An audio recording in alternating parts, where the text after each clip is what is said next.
Bonjour à tous, bienvenue sur videobourse.fr pour une analyse moyen terme de la paire euro-dollar comme je fais chaque week-end. En ce moment on est agité du côté de la zone euro avec la crise à régler, les Grecs qui ont refusé le référendum, le G20 qui a priori a satisfait les investisseurs, en tout cas il y a des décisions qui ont été prises, etc. Voilà. Apparemment il y a quand même des choses qui ont été dites, qui ont été faites. L'Italie est en difficulté, a fait appel à un contrôle du FMI. Il y a des choses qui bougent en Europe. Alors, est-ce que ça va être suffisant? Est-ce que ça va convaincre les investisseurs? Je ne sais pas. Alors toujours est-il que nous, ce qui nous concerne, et pour ce qui nous intéresse, c'est bien le fondamental qui domine le marché, qui conduit le marché actuellement. De toute façon, en règle générale, moi j'ai toujours pensé que le fondamental c'est ce qui fait les marchés. Le technique ça permet simplement de chercher les points d'entrée optimaux, de savoir comment et quand se protéger de manière cohérente. Fixer ses points d'entrée et de sortie de manière optimale, mais après la direction et voilà la majeure partie de l'analyse c'est quand même l'analyse fondamentale, c'est ce qui domine le marché. Alors ça c'est vrai pour le moyen et le long terme. Le court terme c'est autre chose, notamment l'intraday, où là à mon avis il faut mieux s'adapter au marché, savoir suivre le mouvement, savoir analyser les phases de marché, etc. Donc pour moi il y a plus de fondamental dans le moyen et long terme et plus de technique dans le court terme. Alors c'est mon avis, je peux me tromper. De toute façon, les deux font la paire, hein, l'un ne va pas sans l'autre, etc. Donc, précisément par rapport à ce qui nous intéresse, est-ce que je suis convaincu par ce qui s'est fait ces derniers jours? Pas vraiment. Bonne décision qui était prise du côté du G20, maintenant il y a encore beaucoup de dossiers tendus. Donc, pour moi, si je fais un bilan, une synthèse, vous le savez, je suis pas du tout analyste fondamentale.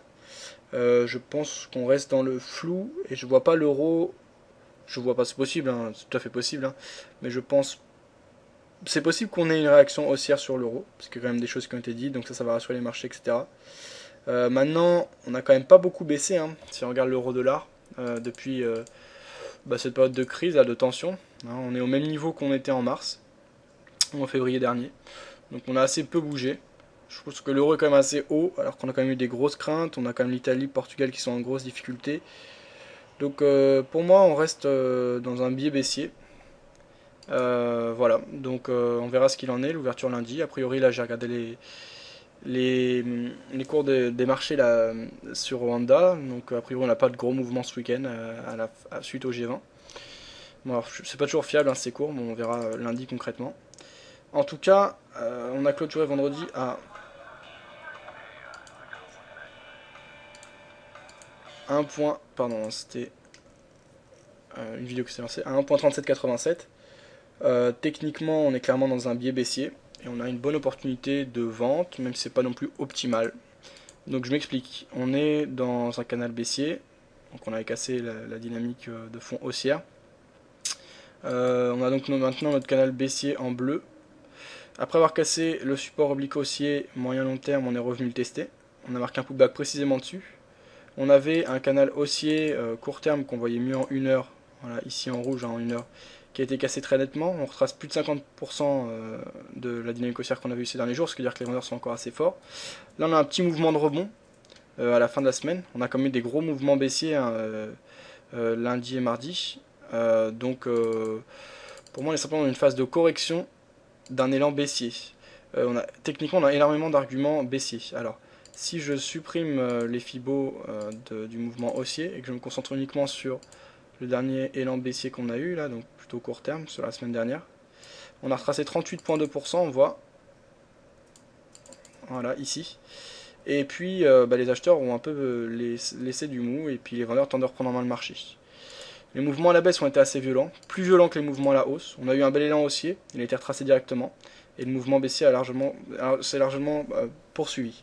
Alors on a retracé précisément 61,8% du mouvement baissier qu'on avait eu depuis les plus hauts de mai et les plus bas de octobre. On a rebondi précisément dessus, donc ça a bien joué, cette zone a bien joué son rôle de résistance. On avait une zone de résistance que j'ai repérée à 1.3957, elle est plus vraiment valable, donc je vais la supprimer désormais. Simplement, moi, là, techniquement, j'aurai un biais baissier. Fondamentalement, il y a des solutions qui ont été trouvées. Donc, possible qu'on ait un élan haussier sur l'euro. Après, a priori, le G20 a quand même rassuré. Il y a des bons échos. Les journalistes, etc., ont l'air de dire que ça a quand même bougé. Il y a quand même des dossiers qui sont à craindre. Et là c'est de l'analyse moyen long terme, donc c'est pas sur quelques jours. Je reste méfiant, je prendrai pas position dès l'ouverture lundi. Je vais attendre de voir un peu ce qui se passe lundi. Si on a un bon mouvement haussier, alors si on a un énorme mouvement haussier et que tout le monde est super content des décisions qui ont été prises et que tout le monde pense que ça va être appliqué, etc., je suivrai le mouvement, hein, je vais pas prendre une position à la vente. Moi je me méfie parce qu'il y a tellement de choses qui sont dites, il y a plein de décisions, combien de sommets ils ont fait, etc. À chaque fois on dit qu'il y a des solutions et finalement on se rend compte que c'est un peu bidon. Donc c'est un peu le manque de repères. Donc moi par rapport à ce manque de repères, je vais plutôt me fier à la psychologie dégagée par les comportements des investisseurs. L'idéal pour moi, comme scénario, serait lundi qu'on ait un mouvement aussi en début de journée, qu'on commence à fatiguer en milieu de journée et qu'on amorce un retournement. Là, je prends les positions à la vente avec un stop loss assez serré. Donc, ce serait par exemple une hausse, un retour vers les 39 par exemple, une hésitation et une amorce de rebond. Là, je prends les positions assez rapidement. Mon stop loss, je le mettrai au-dessus des plus hauts qui ont été marqués le 27 octobre dernier, donc à 1.4250, qui sera également au-dessus de la résistance oblique baissière du canal baissier dans lequel on évolue actuellement, donc ce sera vraiment très bon. Et je ne mettrai pas d'objectif précis, je laisserai courir dans l'espérance d'un mouvement baissier assez profond.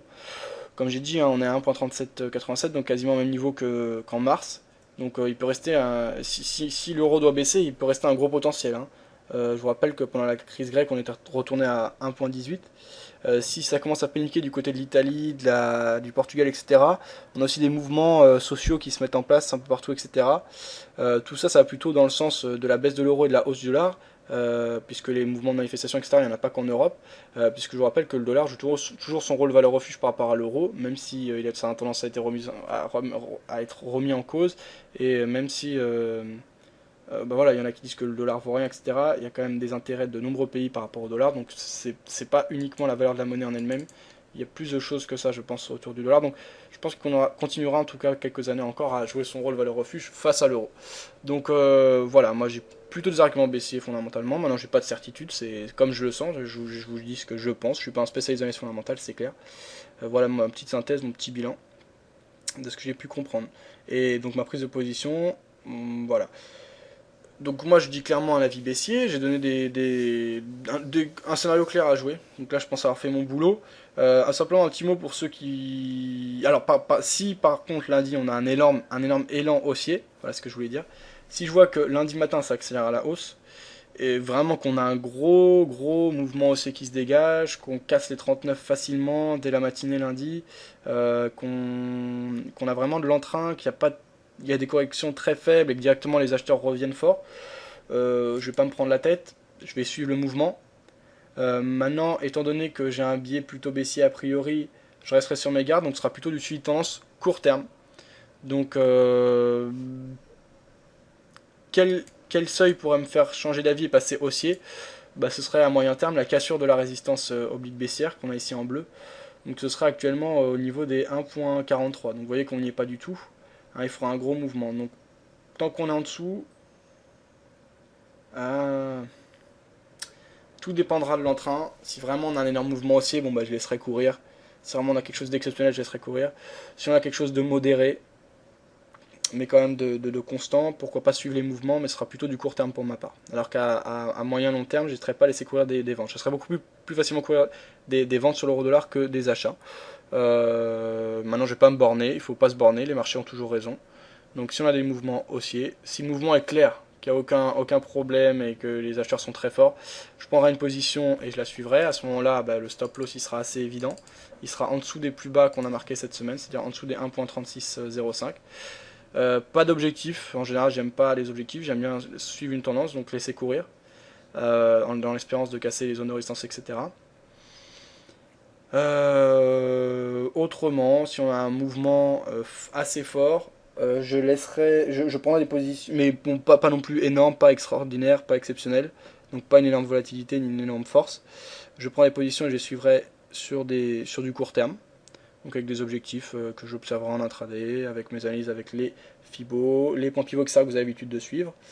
Autrement, si le mouvement, déjà lundi matin, je vois qu'on a un mouvement haussier, mais pas plus fou que ça, un simple mouvement haussier, j'aurai le scénario que je vous ai dit. Si dès lundi on accélère à la baisse, je prends une position assez rapidement là par contre. Si dès lundi on accélère, dès lundi matin je veux dire, on accélère à la baisse, je prends une position assez rapidement. Même dimanche, enfin dans la nuit de dimanche à lundi, oui je peux prendre position assez rapidement. Voilà. Donc un avis baissier, je pense avoir fait le tour de la question, j'espère pas avoir trop tourné autour du pot. Bonne soirée à tous et à bientôt sur videobourse.fr.